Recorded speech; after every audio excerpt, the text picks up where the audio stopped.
구약 성경 중에 시편 103편 8절 말씀입니다. 구약 성경 876면에 있습니다. 시편 103편 8절 말씀입니다. 제가 한번 읽고 다 같이 한번 읽도록 하겠습니다. 이 계시의 말씀을 봉독할 때에 살아계신 하나님의 음성을 들을 수 있기를 바랍니다. 여호와는 긍휼이 많으시고 은혜로우시며 노하기를 더디하시고 인자하심이 풍부하시도다. 다 같이 읽습니다. 여호와는 긍휼이 많으시고 은혜로우시며 노하기를 더디하시고 인자하심이 풍부하시도다. 아멘. 조선 중종 때에 명신으로 이름을 날리던 반석평이라는 인물이 있습니다. 이분은 성격이 온건 겸허하였고 그리고 청백리상을 받을 정도로 그렇게 아주 겸손한 삶을 산 사람입니다. 근데 원래 반석평은 남의 집 머슴으로 태어났습니다. 인간이지만 인간 취급을 받으며 살지 못하도록 그렇게 운명지어진 그러한 인생이었습니다. 하지만 그는 어릴 때부터 세상 모든 사람이 자기를 멸시하고 짓밟는다고 할지라도 나 자신은 기어이 스스로를 키워야겠다 하는 결심을 했습니다. 그래서 어려서부터 악착스럽게 자신의 인격적 성장과 학문적 성장을 위해서 남모르는 수고를 거듭했습니다. 그러자 그 주인이었던 이참판은 문자 그대로 이 주경야독으로 모든 어려움을 극복해내는 이 종의 실력이 범상치 않다는 것을 알았습니다. 그래서 아무 조건 없이 그 종문서를 불태워주고 그를 종의 신분에서 해방시켜 주었습니다. 그리고는 아들이 없고 재산이 없는 그 몰락한 양반집에 수양 아들로 들여보냈습니다. 그래서 예전에는 감히 이 엄두조차 낼 수 없었던 과거에 응실하게 되었는데 그 과거에서 급제를 했습니다. 출세 가도를 달리기 시작하더니 마침내 그는 형조 판서 자리까지 승진을 하게 됐습니다. 그런데 어느 날 그가 한양거리를 지나는데 자기 옛 주인의 아들을 보게 된 겁니다. 그 아들 이호성이 거지 몰골을 하고 그 한양거리를 지나가서 이 반석평 당시 판서죠. 깜짝 놀랐습니다. 그리고는 달려와서 그 옛 주인의 아들 앞에 이 큰 절을 올리고서는 인사를 하는 겁니다. 그러면서 어르신 저를 몰라보시겠습니까? 저는 당신의 종 반석평이란 놈입니다 하고 그렇게 말을 했습니다. 백주대낮 한양대로에서 신임 형조판서 대감이 거지 몰골을 한 사람 앞에 큰 절을 했으니 이거 예사일이 아니란 말이에요. 그 당시 관례에 의하면은 종이었던 자신의 옛 신분을 밝힌다는 것은 지금까지 피눈물로 쌓아 올렸던 그 모든 특권을 박탈당하는 것을 의미합니다. 뿐만 아니라 기군망상, 임금을 속였다는 그 죄목으로 고초를 겪어야 되고 옛날의 신분으로 즉각 돌아가야 됐습니다. 그런데 그만한 이치, 그만한 사리를 모를 사람이 아니라고요. 그런데도 이 형조판서 이 반석평은 이 모든 계산 이전에 은혜부터 갚아야 된다 하는 생각이 먼저였습니다. 훗날 이 엄청난 반대감의 인격에 감동한 고관들이 상서를 올리기 시작했습니다. 그러자 임금의 특별한 배려로 그의 사표는 반려되었습니다. 그리고는 오히려 그가 추천했던 그 아들 이호성, 그가 사홍원 별좌라는 벼슬을 얻게 되었습니다. 우리 역사 속에 담겨진 정말 아름다운 미담입니다. 사실 이런 사람을 우리 주변에서 만나기가 썩 쉽지 않습니다. 자신의 신분, 자신의 그런 존재까지를 다 희생하면서 은혜를 갚는 사람이 우리 주변에 얼마나 되겠습니까? 심지어 어떤 자식은 자기 부모가 너무 초라한 몰골을 하고 있다고 친구들과 지나가면서도 아는 체를 안 하고 지나간다고 하더라고요. 그래서 한국 속담에 머리 검은 짐승은 남의 공을 모른다 하는 그런 말이 있습니다. 머리 검은 짐승, 바로 사람이죠. 사람은 남이 베풀어 주는 것을 받는 것은 당연하게 여기면서도 그 은혜에 대한 보답, 감사는 잘 하지 않는 것입니다. 이렇게 은혜를 배신하는 사회는 각박하고 불행한 사회가 되는 것이죠. 사람은 홀로 살 수 없는 존재입니다. 서로 의지하고 기대며 도와주고 사는 거죠. 그래서 한자로 사람인자, 이 사람인자의 이 형상 잘 아시죠? 이거는 서로가 기대고 있는 형상입니다. 그렇습니다. 사람이란 그렇게 서로 도우며 기대며 은혜를 받고 은혜를 갚고 그렇게 살아가는 것입니다. 그러므로 자수성가라는 말이 있지만 이 자수성가라는 말은 원래 옳지 않습니다. 어떻게 스스로 이 큰 가문을 이룰 수가 있겠습니까?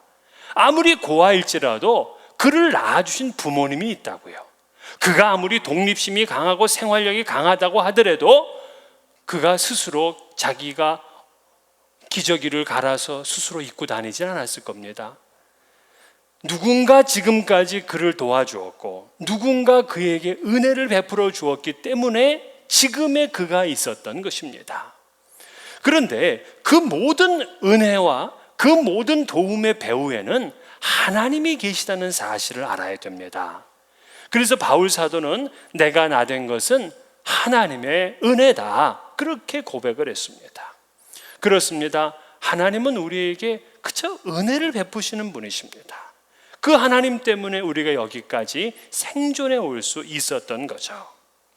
오늘 본문을 보게 되면 여호와는 긍휼이 많으시고 은혜로우시며 노하기를 더디하시며 인자하심이 풍부하시다 그랬습니다. 하나님을 가장 잘 설명한 성경 한 구절을 대라 하면은 바로 이 103편 8절 말씀입니다.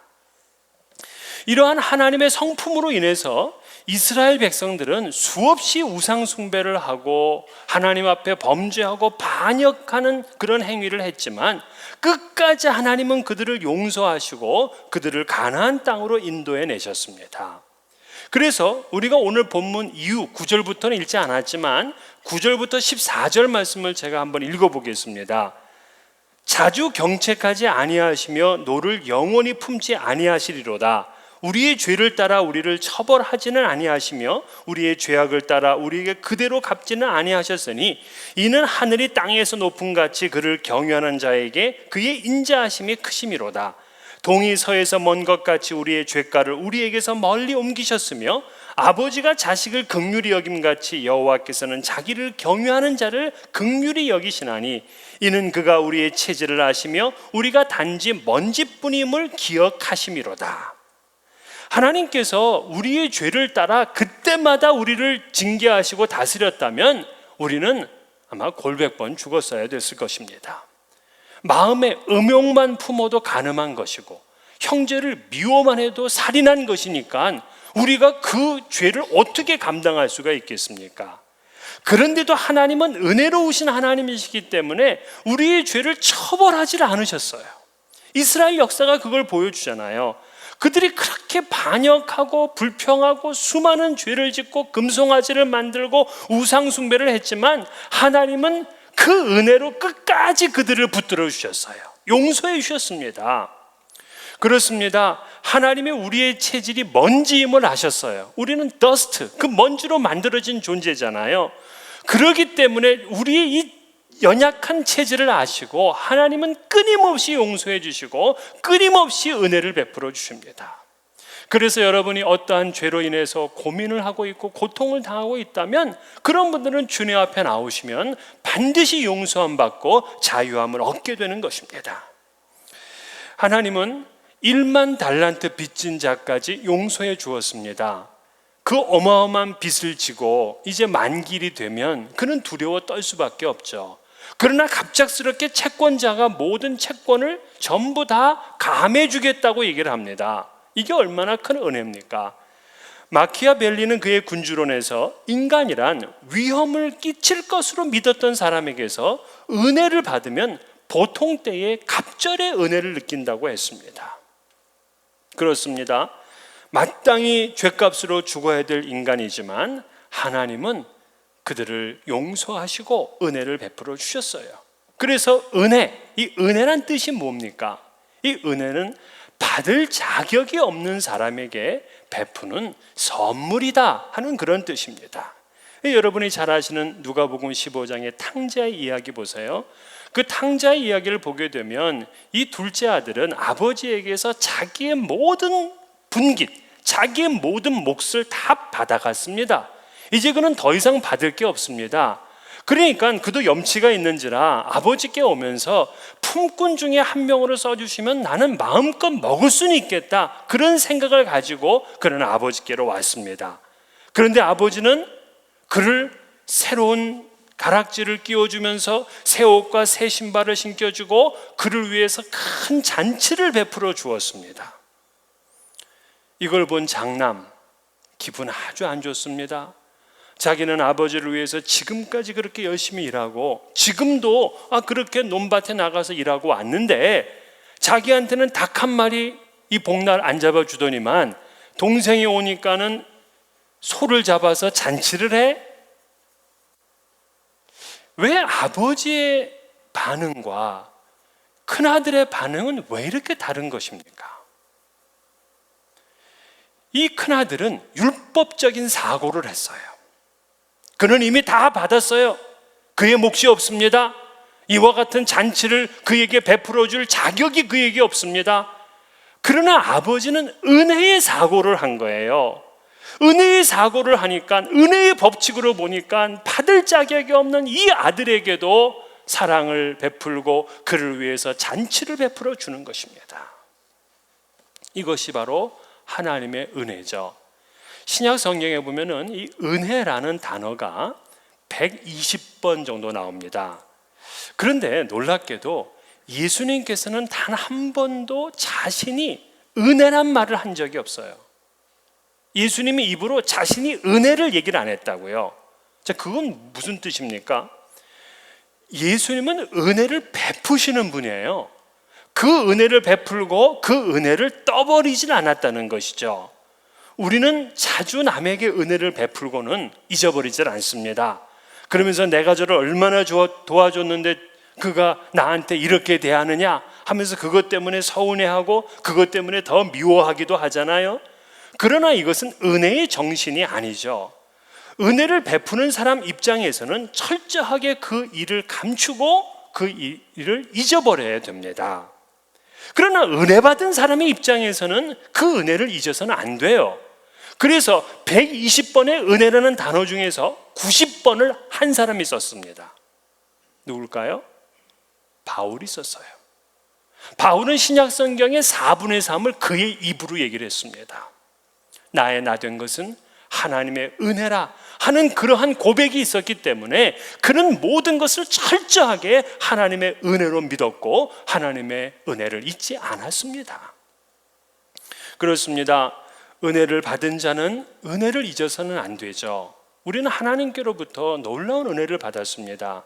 이만한 가정을 이루었고 또 이만한 교육을 받고 이만한 지혜도 가졌습니다. 건강도 가졌습니다. 또 많은 사람들과 아름다운 교제도 이룰 수 있고요. 또 앞으로 미래도 살아갈 수 있을 만한 그러한 재물도 있습니다.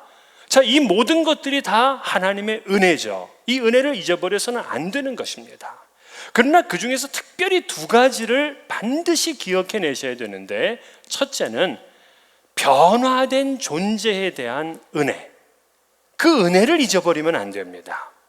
우리는 죄와 허물로 죽었던 사람들입니다. 본질상 진노의 자녀이었습니다. 그런데 하나님의 그 큰 사랑과 은혜로 인해서 우리를 살리시고 우리를 하나님의 자녀라는 새로운 신분, 새로운 존재로 우리를 만들어 주었습니다. 하늘의 기업을 상속할 상속자로 우리를 만들어 주었습니다. 그러므로 우리가 하나님의 은혜 가운데 첫 번째 기억해야 될 것은 나의 존재를 이렇게 바꿔주신 것을 잊어서는 안 되는 거죠. 전도 폭발이라는 그 전도 훈련이 있습니다. 전도 폭발 훈련을 받게 되면 거기에 질문이 한 가지 있어요. 당신은 하루에 몇 번 죄를 짓습니까? 하는 질문이죠. 그러면은 마음속에 짓는 죄, 음욕과 미움까지 합치면 하루에 10번 정도 죄를 짓나요?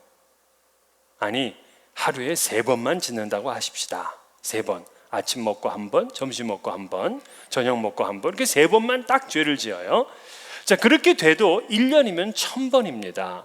그가 70년을 살다 죽으면 7만 번, 80년을 살다 죽으면 8만 번의 죄를 짓습니다. 그러면 여러분, 하나님께서 지금 7만 번 죄를 짓고 돌아온 사람을 어떻게 판결해야 되겠습니까?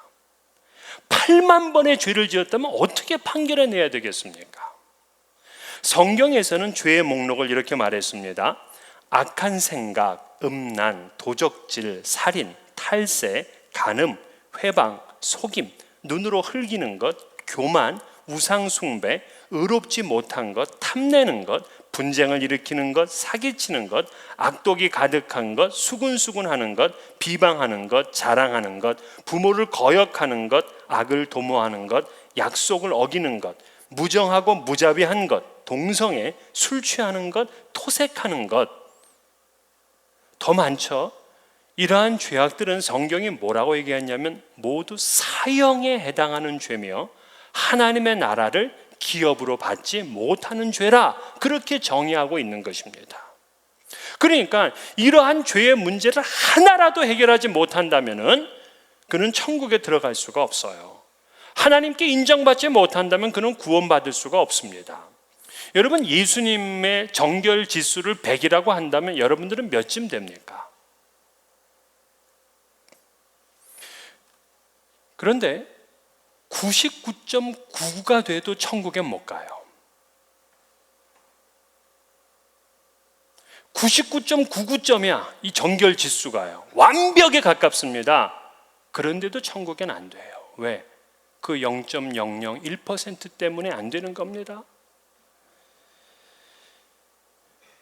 만약에 20명의 시민들을 무참히 살해했던 이 연쇄 살인마가 체포됐습니다.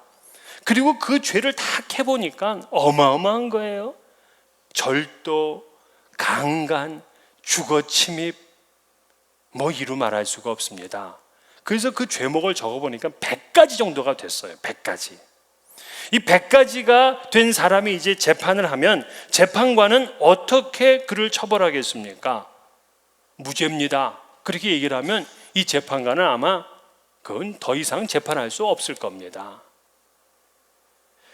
그런데 100번도 아니고 1000번도 아니고 7만 번, 8만 번이나 죄를 지은 우리들을 하나님은 어떻게 판결하셔야 되겠습니까? 이 무지막지한 죄인을 어떻게 죄가 없다고 그렇게 선언을 하시겠습니까? 그런 재판관이 어디 있습니까? 그래서 인간은 이 죄의 문제를 해결하기 위해서 갖은 노력을 합니다. 제가 한 번은 그 아시아의 풍속을 다룬 그런 그 다큐멘터리를 본 적이 있는데, 그 어떤 나라에서는요, 이 쇠꼬챙이를 가지고서 자기 이 뺨 여기서부터 이 반대편 뺨까지 꿰뚫어요. 이렇게. 얼마나 아픕니까 그거를. 그리고는 그 유리병을 잔뜩 이렇게 깨놓은 다음에 그 유리병을 밟고 지나가더니만 나중에는 그 유리병 위에서 이 뒹굴뒹굴 뒹구는 겁니다. 그리고는 아주 쓴 무슨 뭐 약물 같은 거를 마시더니만 그 견딜 수 없는 고통 때문에 자기 속에 있는 모든 것들을 다 토해냅니다. 그래서 왜 저렇게 지저분한 짓을 하고 있나 하고 봤더니 그게 전부 다 종교적 행위예요. 즉 나는 죄인이기 때문에 이런 일을 통해서 나의 죄를 씻기 위한 그러한 종교적 행위인 것입니다. 저는 그분들의 모습을 보면서 한 가지가 부럽더라고요. 저렇게 자신의 죄를 씻으려고 할까? 저렇게 자신의 죄가 큰 건지를 어떻게 저렇게 알까? 그러나 그 죄를 씻는 방법은 너무나 어리석었어요.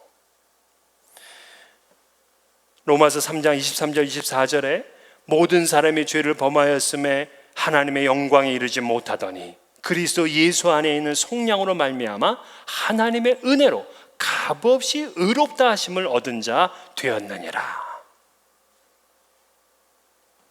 하나님의 은혜로 값없이 의롭다 하심을 얻은 자 되었느니라. 아멘 할 때까지. 하나님의 은혜로 값없이 의롭다 하심을 얻은 자 되었느니라. 여러분 얘기했잖아요. 쇠꼬챙이로 찔러도 안 된다니까요.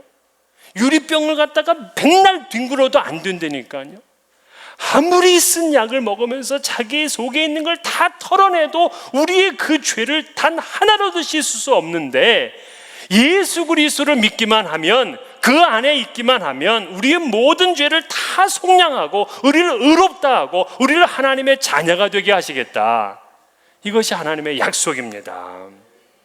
그러므로 하나님께서는 예수를 믿는 우리를 향해서 피고 아무개는 의인이다 이렇게 선포를 한 거예요. 그렇기 때문에 처벌을 할 수 없게 된 것입니다. 우리가 잘해서가 아닙니다. 하나님의 전적인 은혜로 십자가에 달리신 예수 그리스도를 믿기만 하면 의롭다 인정해 주신 거죠. 이게 칭의예요. 죄인이 의인이 되었습니다. 이 신분과 존재가 변화된 것에 대해서 우리는 반드시 기억해내고 감사해야 돼요. 물론 우리가 살면서 배우자 복이 별로 없는 분들이 있어요. 자식의 복이 없는 분이 있어요. 물질의 복이 없는 분이 있습니다. 건강의 복이 없는 분이 있어요.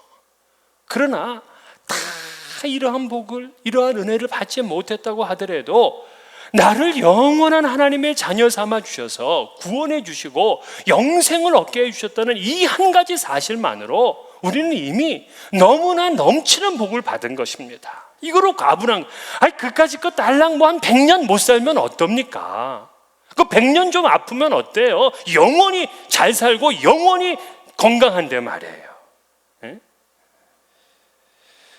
에베소 2장 8절에 너희는 그 은혜에 의하여 믿음으로 말미암아 구원을 받았으니 이것은 너희에게서 난 것이 아니요 하나님의 선물이라 했습니다. 우리를 죽을 죄인의 존재 신분에서 의인으로 바꿔주신 것, 이 은혜에 감사하는 여러분 되시기를 바랍니다. 두 번째는 우리의 직분과 사역에 대해서 감사해야 됩니다. 우리의 존재만 바뀐 것이 아니라 하나님께서는 우리를 직분을 맡기시고 하나님의 일을 할 수 있는 사람으로 바꿔주셨어요. 여러분, 천지의 주인이신 하나님께서 뭐가 부족해서 우리 같은 사람을 목사로 만들고 장로로 만들고 그렇게 성도로 만들었습니까? 정말 생각만 해도 기가 막힌 일이죠. 어떻게 우리 같은 이 턱한 죄인들을 하나님의 그 거룩한 일을 할 수 있는 그러한 사람으로 만들어 놓으셨냐고요. 이거 큰 은혜란 말이에요. 스데반을 보세요. 성경의 스데반은 교회에서 구제 일을 하도록 그에게 집사 안수를 주었습니다. 근데 이때 성경은 이 스데반을 어떻게 기록했냐면 사도행전 6장 8절에 스데반이 은혜와 권능이 충만하여 그랬습니다. 그는 하나님께서 내게 맡겨주신 그 구제의 일, 그 일을 감당하면서도 그는 은혜가 충만했다는 거예요. 나 같은 사람을 불러주시고 나 같은 사람에게 이 직분을 주시고 나 같은 사람에게 하나님의 일을 하게 해주셨다. 이 은혜가 너무나 감사한 거예요. 여러분, 하나님의 일을 하는 사람들은 이 은혜를 바탕으로 일을 해야 돼요. 탕자를 한번 보십시다. 그가 집에 들어왔어요. 자, 집에 들어왔으면 이제부터 그는 어떻게 살았을까요? 성경에서 탕자 2편은 우리에게 기록해 주질 않아요.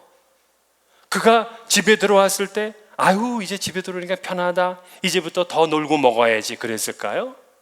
천만에요. 아마 그 둘째 아들은 아버지가 나를 이렇게 아들로 삼아준 것에 감사해서 그는 아마 종들보다 더 일찍 일어나가지고 더 열심히 일을 했을 겁니다.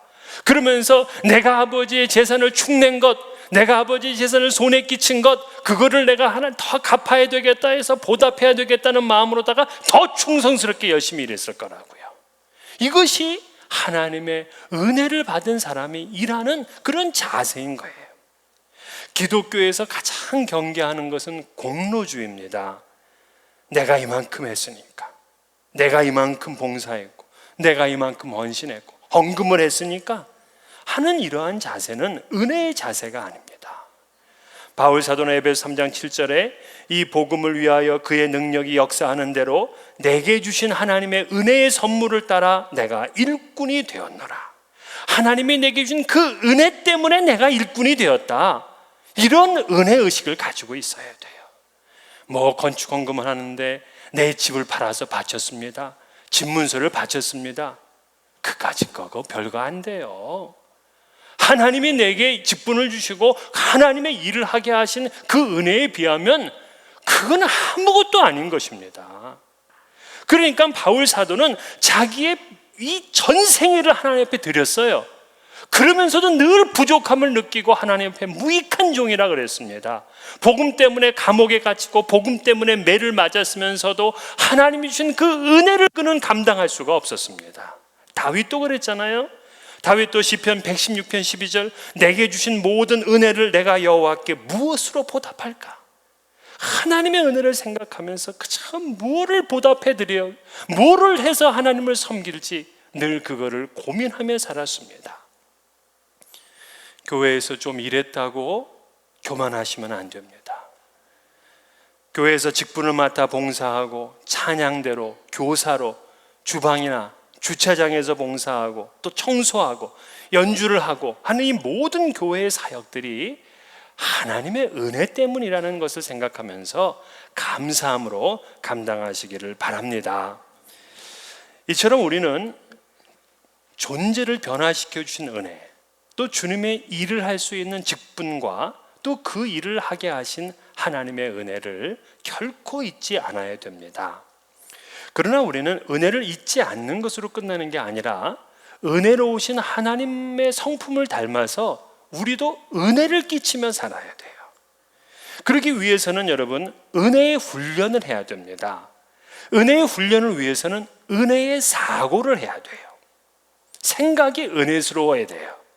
근데 사람들은 많이 어떠한 일을 당하게 되면 비판적인 생각부터 합니다. 그 생각이 먼저 돌아가는 거예요. 율법적인 생각부터 합니다. 그러니까 남에게 은혜를 베풀 수가 없는 거예요. 그러나 우리는 은혜의 사고를 하고 은혜의 훈련을 해야 되는 겁니다.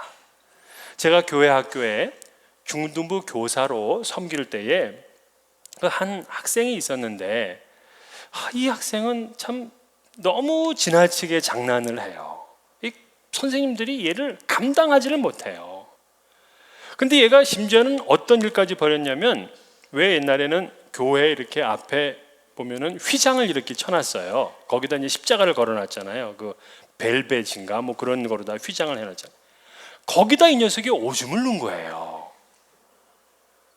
얘의 짓이라는 걸 이제 알게 됐습니다. 그게 어떻게 해야 되겠습니까? 그래서 선생님들이 얘를 붙잡아 놓고 뭐 야단을 치고 혼을 낼 수 있었습니다. 하지만 선생님들은 그 아이를 감싸주기로 했습니다. 그리고 이렇게 얘기를 했어요. 이거는 큰 죄다. 어떻게 하나님의 성전에 네가 이런 짓을 할 수 있겠느냐.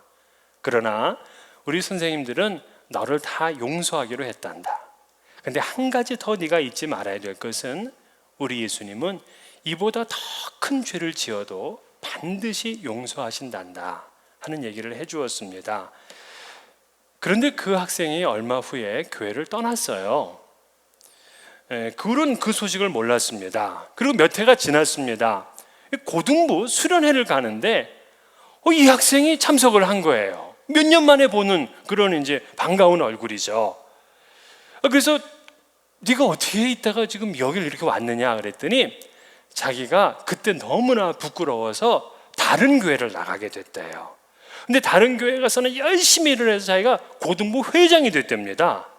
그런 고등부 회장이 돼서 거기 지금 여름 수련회를 마치고 거기 은혜를 받아서 내가 나에게 이 은혜를 끼쳐준 이 교회에 다시 와야 되겠다 싶어서 이 고등부 수련회에 참여했다는 거예요. 그래서 제가 아주 유독 그 아이를 봤습니다. 그런데 보통 이제 그 수련회 가면 이 마룻바닥에 앉아서 이 집회를 하잖아요. 그런데 이 설교를 하는데 이 아이만큼은 무릎을 다 꿇고 그렇게 말씀을 듣는 거예요. 딴 애들은 비비 꼬기도 하고 그러는데 이 아이는 그냥 말씀을 하나로 놓치세라 무릎을 꿇고 말씀을 듣더니만 기도할 때는 진심으로 그렇게 기도를 하는데 선생님들이 모두 놀랐어요. 만약에 수년 전에 이 아이를 붙들고서 야단을 치고 너 같은 녀석은 교회에 나오지 말라고 했다면은 이 아이는 아마 어떻게 될지 몰라요. 근데 나중에 보니까 이 아이가 자라나서 신학교를 가고 지금은 이제 목사가 되어 있을 것입니다. 율법적인 사고를 하게 되면 사람을 잘 살리질 못해요. 그러나 은혜의 사고를 하고 은혜를 베풀게 되면 사람을 변화시킵니다. 유명한 빅토르 위고의 레미제라블의 주인공인 장발장이 있죠. 그 장발장의 이야기가 그런 걸 보여주는 겁니다. 그는 날품팔이 노동자였기 때문에 자기의 여동생과 7명의 조카들을 먹이기에는 턱없이 부족한 수입이었습니다. 그래서 빵을 훔쳤죠.